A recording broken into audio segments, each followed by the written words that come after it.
The morning drizzle painted the streets in muted shades of gray as David wiped down the counter of the small coffee shop he owned. His daughters, Lily, 7, and Emma, 5, were sitting at their usual corner table, heads bent over coloring books, exchanging whispered giggles and the occasional burst of laughter. Parenting alone was exhausting, yes, but it had its rewards.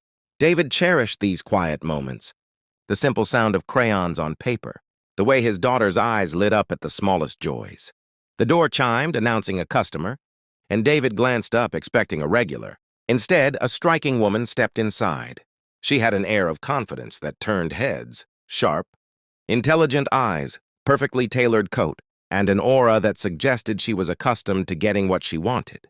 Her gaze landed on David, and he felt a strange flutter in his chest, though he had no idea why. "David, may I sit?" she asked before he could even form a question. Her voice was calm, persuasive, and carried an unexpected warmth. David hesitated, setting down the rag. Sure. How can I help you?" She smiled faintly and then placed a small velvet box on the counter. "I'll be honest. I know this is sudden, maybe even shocking, but I've thought about it a lot. I want to help you raise your daughters. Marry me." David blinked, his mind stuttering over her words. "Wait, what? Did you just... Are you serious?" "Yes," she said simply, as if that explained everything. "Completely serious. I've watched you manage everything on your own, seen the love and dedication you pour into Lily and Emma. I want to be part of that, part of your family." Lily and Emma's heads popped up, eyes wide with curiosity.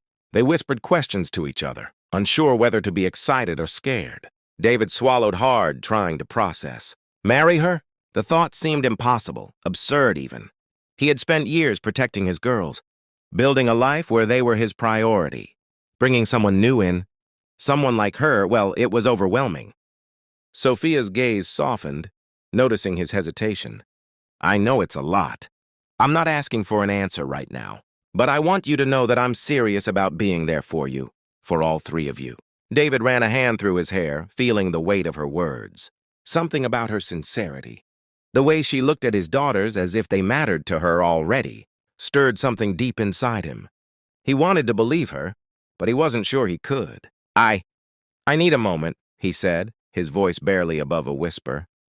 Sophia nodded, her eyes steady. "Take all the time you need. I'll be here." And with that, she didn't pressure, didn't retreat. She simply waited, as if planting a seed in his world that might one day grow into something he never thought possible. David leaned against the counter, staring at the small velvet box like it contained a world he wasn't ready to enter. The coffee shop had grown quiet, the usual morning buzz replaced by an almost sacred stillness. Lily and Emma were back at their coloring, but their tiny glances toward him betrayed curiosity. He could feel their little hearts sensing the tension, their trust in him anchoring every decision he made. He took a deep breath, trying to steady the swirl of thoughts. Marriage? Love? Partnership? Sophia's words replayed in his mind. "Marry me, and I'll help you raise your daughters." It sounded so simple, yet it hit him like a storm. His life wasn't simple. His daughters weren't bargaining chips in anyone's plan. He had promised himself long ago that he would shield them from complications, from strangers who might disrupt their fragile rhythm. I can't," he said finally, his voice low but steady. Sophia blinked, surprised by the firmness behind his words. "Can't or won't?" she asked, her tone a mixture of disbelief and curiosity.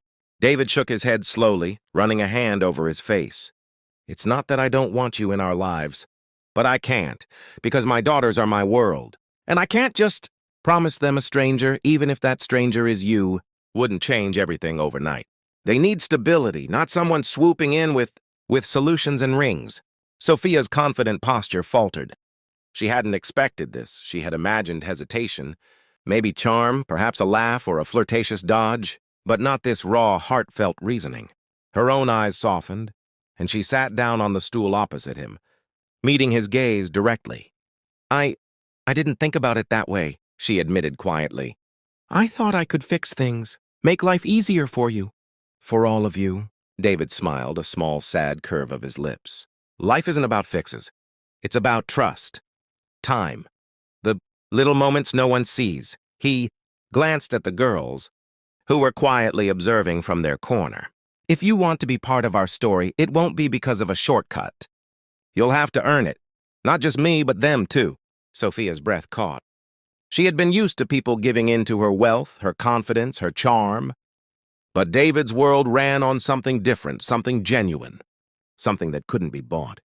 And for the first time in a long while, she wanted to be part of that world on his terms, not hers. A quiet understanding passed between them. It wasn't a rejection. It wasn't a yes. It was something stronger, a recognition that trust and love couldn't be rushed, that sometimes the most powerful word was a measured not yet. David returned to his work, cleaning the counter slowly, his heart a little lighter. Sophia stayed, not intruding but present. And for the first time, the impossible didn't feel so impossible. The months that followed were quiet but transformative. Sophia didn't vanish after David's not yet. She returned. Week after week, not with grand declarations or lavish gestures, but with consistency and genuine care. She brought warm cookies for Lily and Emma, stayed after school events to help with homework, and offered a patient, steady presence that slowly began to feel like home. David observed it all with cautious admiration. At first, he had bristled at her presence, guarding the girls as if he could shield them from the unfamiliar. But over time, he noticed the way Lily's laughter grew brighter when Sophia was around, how Emma's shy smiles became more frequent, and he realized something he hadn't expected. Sophia wasn't trying to replace anyone. She was trying to add to their lives. Carefully, respectfully, on her own terms. One rainy evening, the three of them were curled up on the couch after a dinner of homemade spaghetti. The girls were nestled in blankets, yawns mixing with giggles, and David watched Sophia help Emma tie her hair into a neat braid. The simple domesticity of the moment struck him profoundly. "Sophia," he began, hesitant but steady. She looked up, eyes meeting his. I think you're finally part of our story. Not because of a ring, not because of promises you thought would fix everything, but because you stayed. You chose us." Sophia's eyes shimmered, a mix of relief and warmth. She set down the braid and reached out, taking his hand in hers. "David, you were right from the start. I wanted a shortcut, a marriage to suddenly be a family. But what I didn't understand then was that love, trust, and family can't be forced. They grow, they take time, and you've shown me what real commitment looks like." David smiled, a quiet, satisfied curve that carried years of worry, love, and hope. "And now," he said softly, "we grow together.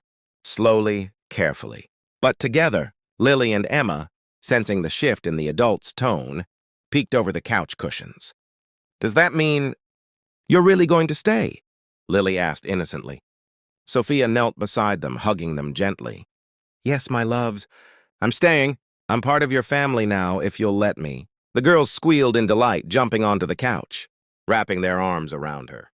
David watched them, a profound sense of peace settling in his chest. This wasn't the whirlwind romance Sophia had imagined.